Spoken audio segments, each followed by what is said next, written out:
Silpa Cesarani Destiana dengan NIM 20210081. Saya dari kelas A2, Program Studi Pendidikan Bahasa dan Sastra Indonesia angkatan 2020.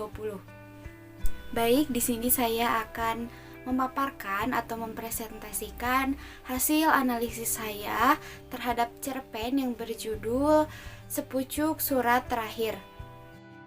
Sepucuk Surat Terakhir ini terdapat dalam buku antologi cerpen yang berjudul Ketika Hujan Berhenti, yang ditulis oleh Klub Menulis Media Parahyangan tahun 2009, diterbitkan oleh Media Parahyangan dan ditulis oleh beberapa penulis yang berjumlah 7 orang, yaitu yang pertama ada Yunia Retno Wulandari, yang kedua Mirza Fahmi, yang ketiga Bian Resti Ananta, yang keempat Mirtana Dwi Rahyanti, yang kelima Lia, yang keenam Salita Romarin, dan yang ketujuh ada Enike Gloria.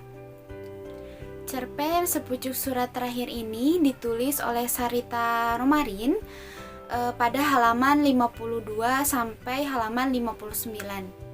Cerpen ini menceritakan seorang laki-laki bernama Rio. Ia merasa kesal dan juga marah terhadap anaknya yang bernama Alex, karena Rio merasa bahwa ia kehilangan Sinta sebagai istrinya disebabkan karena Sinta meninggal setelah melahirkan Alex.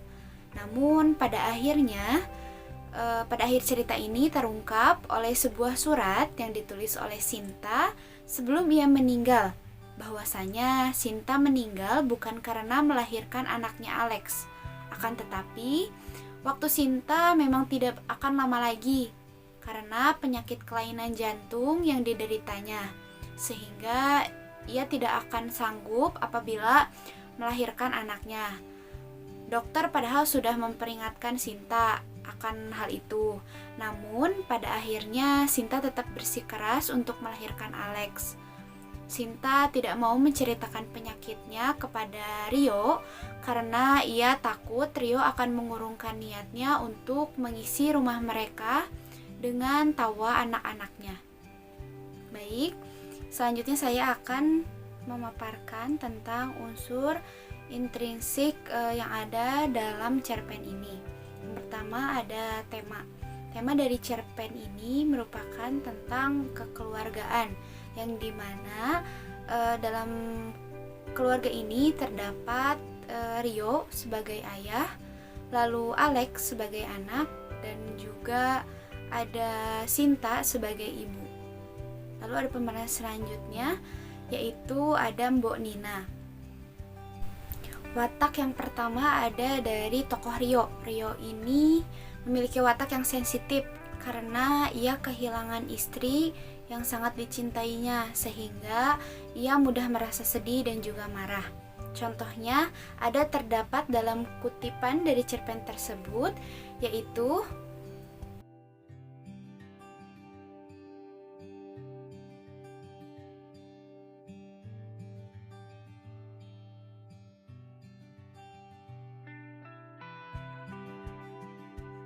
lalu ada watak yang kedua ada dari tokoh Sinta.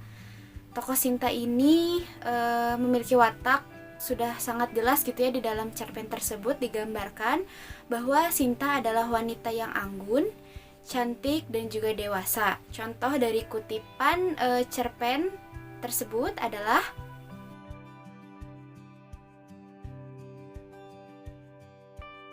tokoh yang ketiga ini ada tokoh Alex. Tokoh Alex ini memiliki watak polos. Mengapa? Karena Alex ini merupakan bayi yang baru lahir, maka watak dari Alex ini adalah polos. Berikut adalah beberapa kutipan yang membuktikan bahwa Alex ini bersifat polos. Lalu tokoh yang selanjutnya ada Mbok Nina. Mbok Nina ini memiliki watak yang baik hati, penyabar, dan penyayang. Ada beberapa bukti yang menerangkan watak Mbok Nina tersebut, yaitu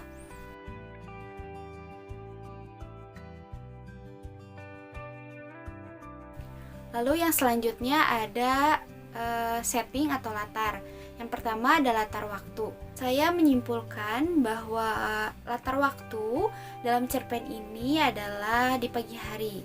Berikut contoh kutipan yang saya ambil dari cerpen tersebut. Yang kedua ada latar tempat. Latar tempat di sini adalah di rumah, atau bisa lebih spesifiknya lagi ada di dalam kamar. Nah, ada juga bukti yang menerangkan bahwa latar ini ada di dalam kamar.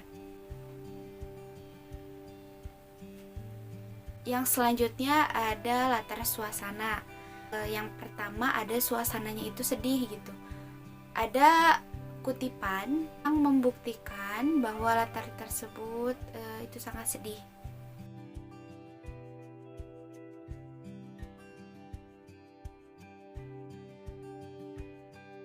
Lalu latar suasana yang kedua ada di saat hujan. Mengapa? Karena ini ada beberapa contoh kutipan yang ada di dalam cerpen tersebut.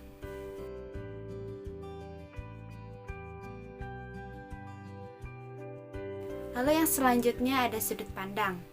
Sudut pandang yang digunakan dalam cerpen ini adalah sudut pandang orang ketiga. Mengapa? Karena sudut pandang orang ketiga ini akan membuat penulis memposisikan dirinya seolah tahu segala hal yang terjadi di keseluruhan cerita. Umumnya penulis akan menggunakan nama tokoh dan beberapa tokoh lainnya di dalam cerpen tersebut. Yang selanjutnya ada alur. Alur cerpen ini adalah alur campuran atau yang biasa kita sebut sebagai alur maju mundur. Yang dimana alur maju mundur ini adalah alur yang diawali dengan klimaks, kemudian menceritakan masa lampau, dan dilanjutkan hingga tahap penyelesaian. Yang selanjutnya ada amanat. Amanat dari cerpen ini menurut saya adalah jangan pernah cepat menarik kesimpulan apabila kita tidak tahu apa yang sebenarnya terjadi. Dan jangan pernah mudah untuk marah atau bahkan melampiaskan amarah kita dengan menyakiti diri kita sendiri atau bahkan menyakiti orang lain. Yang selanjutnya ada gaya bahasa. Gaya bahasa yang digunakan dalam cerpen ini sangat mudah untuk dipahami. Mengapa? Karena bahasa yang digunakan merupakan bahasa yang sering dipakai dalam kehidupan sehari-hari. Nah, yang selanjutnya kita akan membahas mengenai apakah cerpen ini termasuk ke dalam sastra populer atau sastra serius.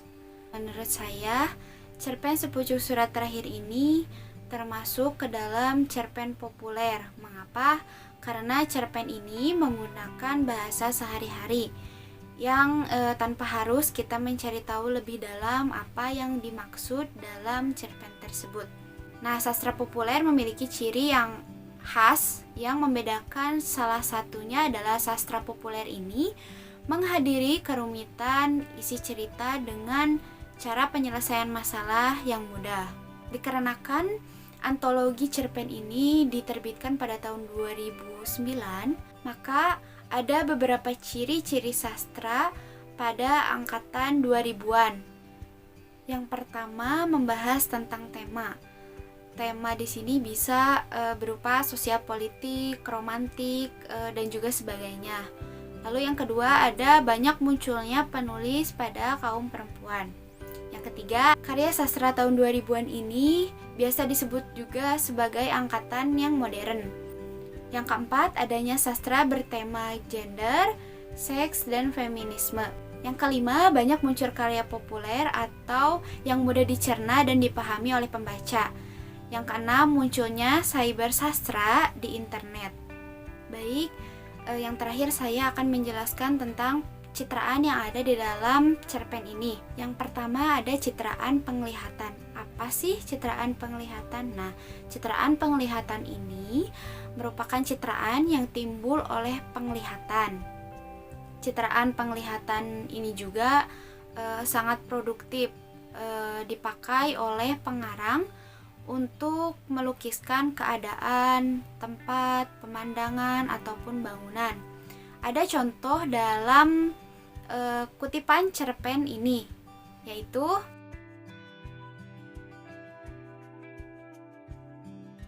Lalu yang kedua ada citraan pendengaran. Nah, citraan pendengaran ini merupakan citraan yang ditimbulkan oleh pendengaran. Citraan pendengaran juga produktif dipakai dalam karya sastra.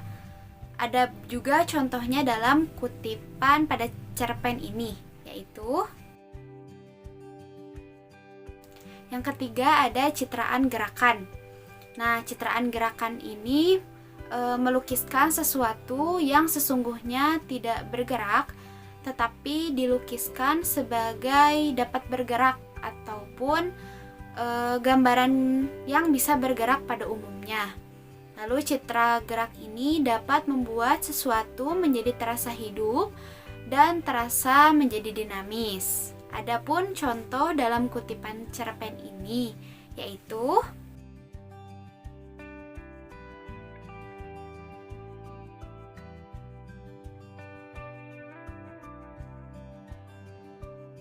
baik, mungkin cukup sekian yang dapat saya sampaikan. Mohon maaf apabila terdapat kesalahan dan kekurangan dalam penyampaian saya. Terima kasih. Wabillahi taufiq wal hidayah. Wassalamualaikum warahmatullahi wabarakatuh.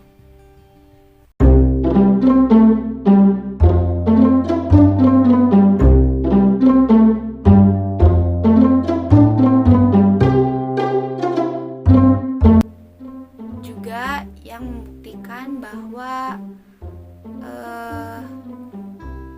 membuktikan bahwa yang